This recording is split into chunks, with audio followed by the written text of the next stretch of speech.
అధికారంలోకి వచ్చి 2 సంవత్సరాలు పూర్తయినప్పటికీ ఎన్నికల్లో వారు నిరుద్యోగులకు ఇచ్చినటువంటి హామీ ఏవైతే ఉన్నాయో ఇటు మనకు నిరుద్యోగ భృతి కావచ్చు, లేకుంటే 2 లక్షల ఉద్యోగాల భర్తీ కావచ్చు, వీటిపైన మీరేమంటారు? నిరుద్యోగ భృతి అనేది వాళ్ళు దాటవేసినట్టే చెప్తున్నారు. ఈ నిరుద్యోగ భృతి కాంగ్రెస్ గవర్నమెంట్ వెంటనే నిరుద్యోగులు ఎవరు, ఎంతమంది, తెలంగాణ వ్యాప్తంగా ఎంతమంది నిరుద్యోగులు, అసలు జాబ్ క్యాలెండర్ ఏందనేది మీరు ఎమ్మటే విద్యాశాఖ లేదు. ఈ రోజు అసలు విద్యాశాఖ అసలు ఎవరు, విద్యాశాఖ మంత్రి ఎవరు అనేది కానీ అర్థం కావట్లేదు. రేవంత్ రెడ్డి దగ్గర పెట్టుకొని విద్యాశాఖ మీద సమీక్షలు లేవు.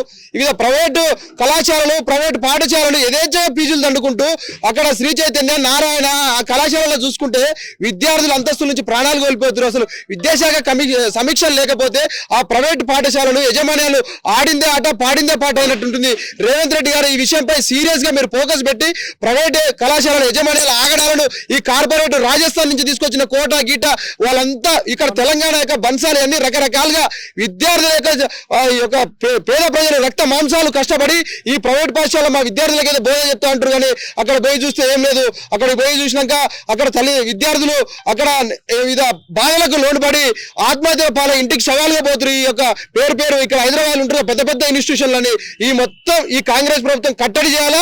వీటి కట్టడి చేసి ఈ ఫీజు రియంబర్స్మెంట్ పెట్టాలా. విద్యా హక్కు చట్టంగా పేదలకు 25% అక్కడ మీరు అక్కడ అమలు చేయాలా. అక్కడ ఎలాంటి చట్టాలు అమలు కావట్లేదు. వీళ్ళు ఆడిందే ఆట పాడిందే పాట అవుతుంది కాబట్టి ఉస్మాన్ యూనివర్సిటీ ఆర్ట్స్ కళాశాల అడ్డమే చెప్తున్నాం.